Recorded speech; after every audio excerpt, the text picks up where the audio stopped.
name is Talia Ochieng, and today we have a very amazing person on the site. We are going to be talking about a lot of things, including journalism as a cause. Stay tuned to get to know about it. Hello. Hello. How are you? I'm good. Can you briefly introduce yourself? Benjamin Kariuki, a true son of the soil of Nakuru, a true son of the soil of Naivasha, a true son of the soil of Yandani. Yeah. But today we wanted to know more about journalism as a cause. And just to start, why did you choose journalism? For me, I chose journalism basically because I wanted to become a voice to the voiceless. I remember incidents back in my place, Viwandani area. It's a very big incident that brought me to the limelight in Viwandani of a woman where tycoons were mistreating her. They needed a land, but again they were not following the right path to get the land from the woman. So I decided maybe if I become that journalist to become the voice to some people like that woman. That's why now I chose journalism. But initially I was to do aeronautical engineering. I have a regret because I remember even after choosing to become a journalist, I majored with the most feared docket of investigative journalism. And since doing investigative, I've been in political so much. So you find at some point you're being threatened. I remember sometimes last year, I was even giving up about journalism because I remember staying 3 days in custody in Nyandarua. That place is cold. So at that point, I was to give up. But again, I remembered my main mission is to become voice to the voiceless. Now, I asked myself, if I give up today, who will become the voice to the voiceless? Those people that I wanted to become voice to. Okay, since that is a challenge that you have had, is there any good memory? Good memory Yeah. in journalism. Mm-hmm. In journalism, for me, I can say journalism have a lot of good memories. Okay. Because through journalism, I've been able to go to some places that maybe if I was just a casual person, I could never enter. Because remember, journalism is the fourth estate. After the three arms of the government, we have now the journalism. Journalism being the fourth estate, meaning you can even access even those big offices where maybe the common mwananchi cannot, and now giving me opportunity even to meet some people who also becomes of help to me. Okay, any advice that you can give to those who are studying journalism? Journalism. For me, I can advise those who are studying journalism. First, they should know that don't study journalism as a course. Yeah. Journalism is not a course; it's a calling. And if you're not called, journalism is hard. I will not lie.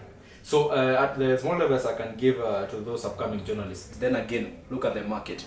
Because for now I cannot advise someone to be doing photography only. Because even that boda guy out there, on Sunday, we are seeing them on streets. Everybody has a camera. Everybody is a photographer.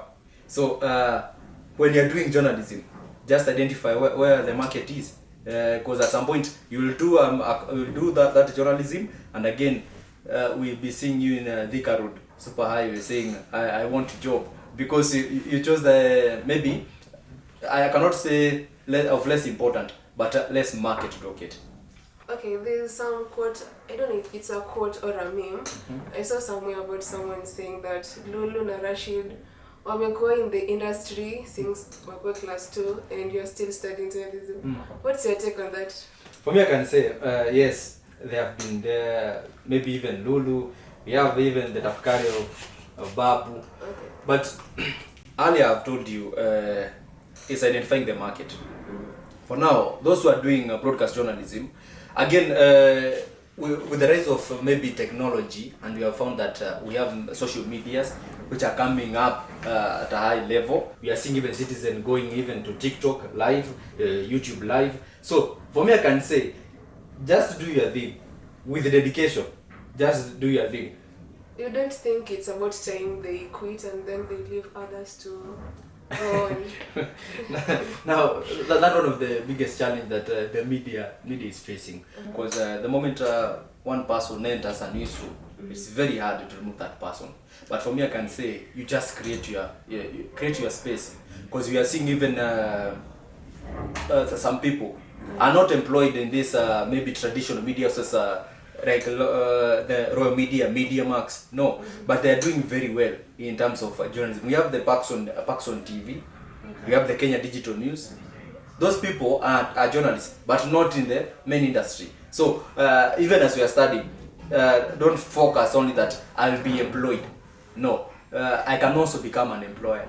So what are the skills that one need to be equipped to be a journalist? Skills. Yeah. For me, I can say one of the biggest skill is accountability. That I can report on something for me, or I can do something and I can be accountable of it. Then we have dedication, because without dedication, I can tell you for free. We saw during the morning of former Prime Minister Raila Amolo Odinga, we saw how journalists were being harassed. Yeah? Were being harassed. So again, you need to motivate yourself. You need to motivate yourself, because if you're light-hearted in journalism, imagine this is not your thing. So I think mostly it's dedication, then accountability. When you're dedicated, I can tell you, even if you face anything, because you are dedicated, you will not quit. Then again, if you're accountable, then you'll do your work with accountability. That everything you're doing is on set, and you can be accountable of it. Okay, and how does it, since you work with other media stations, how does it feel to work while you're also a student? It feels good. It feels good, because at some point maybe you'll not call home for pocket money, for school fees. But for me, I can say, for someone maybe to reach to that point, you need dedication, fully dedication. Because again, these media houses will identify you.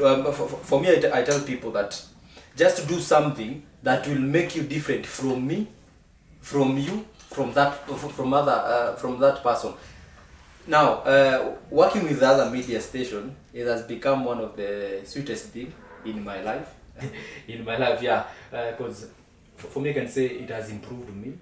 Then even if I'm studying, you find that, yes, I'm studying knowing that these skills that I'm gaining here, they are somewhere that I'm practicing.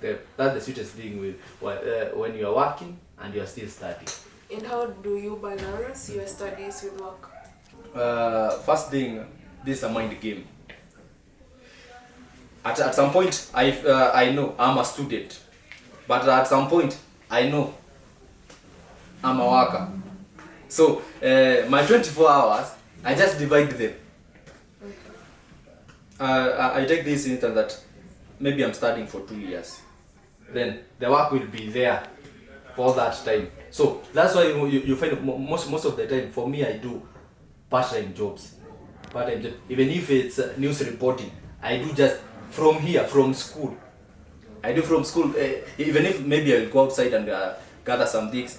But mostly right now, I'm investing mostly in education, because I know it's just a small period of time. Then I'll go out and now focus fully with work. But again, you now remember from work now, that's where you are getting something. So again, the small time you are getting, you give quality job. Okay, and who do you look up to who is in the media industry? I look at Roncliffe Odit. Roncliffe Odit is a renowned BBC broadcaster. Okay. One of my good friend, one of my good mentor. He is my mentor in everything. He's my mentor in dress code. He's my mentor in even eating.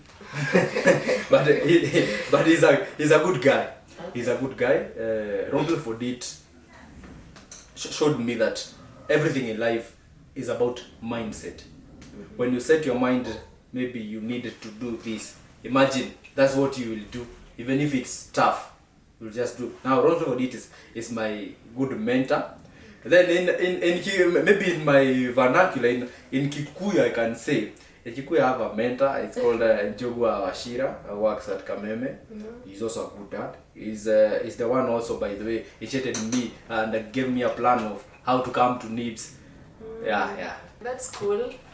And which media station do you want to work with in future?